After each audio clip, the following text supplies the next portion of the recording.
May isang isla na matagal nang ipinagbabawal puntahan ng mga mangingisda sa amin. Sabi nila, ang mga pumupunta roon ay hindi na bumabalik. Pero isang gabi, dahil sa kagustuhan ng kaibigan kong maging sikat na vlogger, kami mismo ang naglayag papunta roon.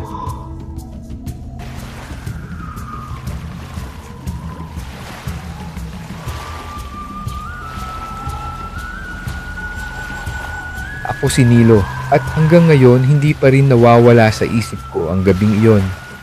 Ang kaibigan kong si Jacob ay isang kilalang vlogger na mahilig maghanap ng kakaibang lugar para sa kanyang mga video. Isang araw, narinig niya ang kwento tungkol sa isang misteryosong isla na bawal daw puntahan. Isipin mo to! Sabi niya habang hawak ang camera. Kung makakuha tayo ng video doon, siguradong viral to.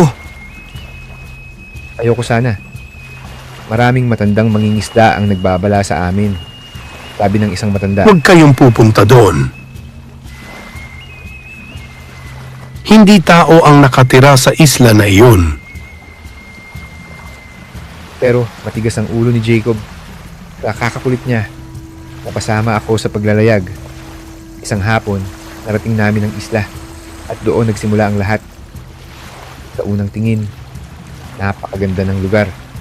Wala paraisong buhangin, malinaw na tubig at mga puno na tila sumasayaw sa hangin. Parang walang bahid ng panganib.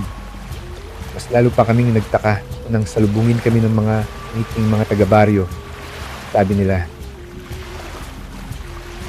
Maligayang pagdating. parang matagal na nila kaming hinihintay.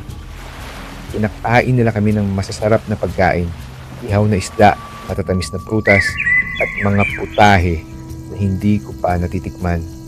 Napakabait nila. At doon namin nakilala ang dalagang nagngangalang Leonor. Hindi ko makakalimutan ang itsura niya. Mahaba ang kanyang buhok na parang alon ng dagat. Maputi ang balat na tila kumikislap sa sikat ng araw. At ang mga mata niya, parang may lihim na kwento. Siya ang naglibot sa amin sa isla. Ipinakita niya ang mga talon.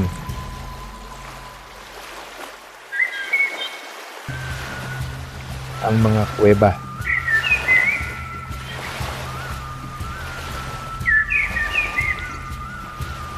At ang mga tanawin na parang gawa ng panaginip. Habang tumatagal, napansin kong nahuhulog na si Jacob sa kanya. Halos hindi na siya mapalayo kay Leonor. Bulong ni Jacob sa akin isang hapon. Pre, siya na yata ang babae ng buhay ko. Umiti lang ako. Ang totoo, nahulog din ang loob ko kay Leonor.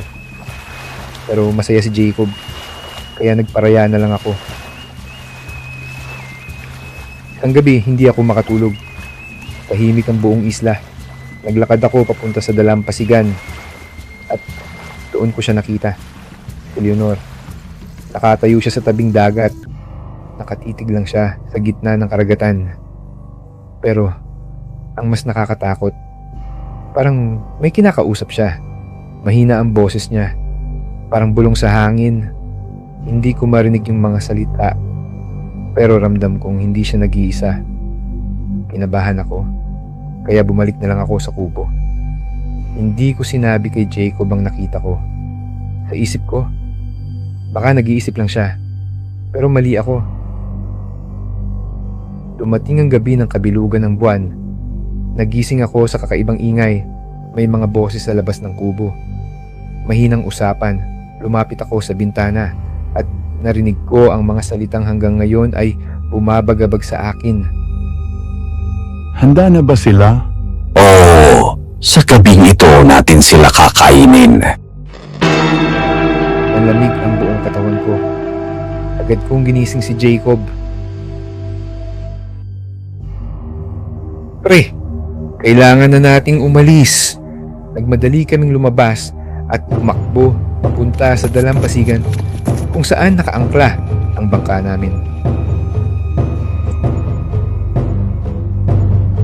Pero biglang tumigil si Jacob. Sandali! Si Leonor! Sabi niya. Hindi ko siya pwedeng iwan. Bago ko pa siya mapigilan, napalibutan na kami ng mga taga-baryo. Hindi na sila nakangiti. Ang mga mata nila ay malamig na parang sa hayop. Iginapos nila kami. At doon ko nakita ang tunay nilang anyo. Ang mga babae, unti-unting nagbago ang kanilang mukha. Ang balat nila ay naging kulay abo. Umaba ang kanilang mga ngipin. Ang kanilang mga mata ay naging madilim na parang kailaliman ng dagat. Ang ibang dalaga ay nagkaroon ng buntot na parang sirena.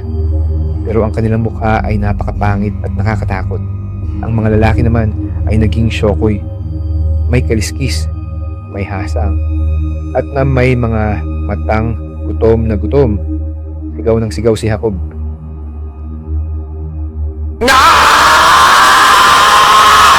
Pero wala kaming magawa. Kinuha nila siya. Kinapos sa isang malaking bato sa tabing dagat. Parang alay.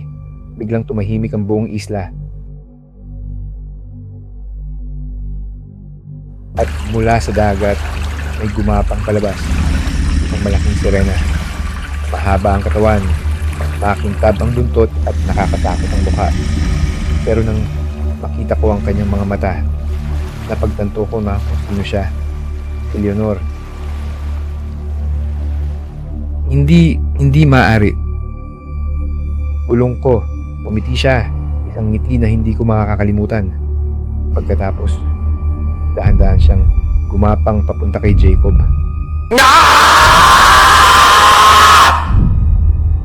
Sumigaw ang kaibigan ko. Humingi ng tulong.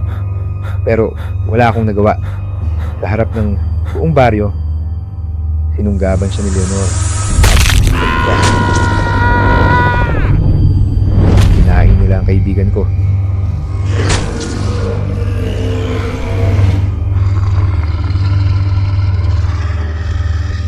Sa gitna ng kaguluhan, nakawala ako sa pagkakagapos. Tumakbo ako ng buong lakas. Sumakay sa bangka at naglayag palayo sa isla habang naririnig ko pa rin ang mga halakak nila sa dilim.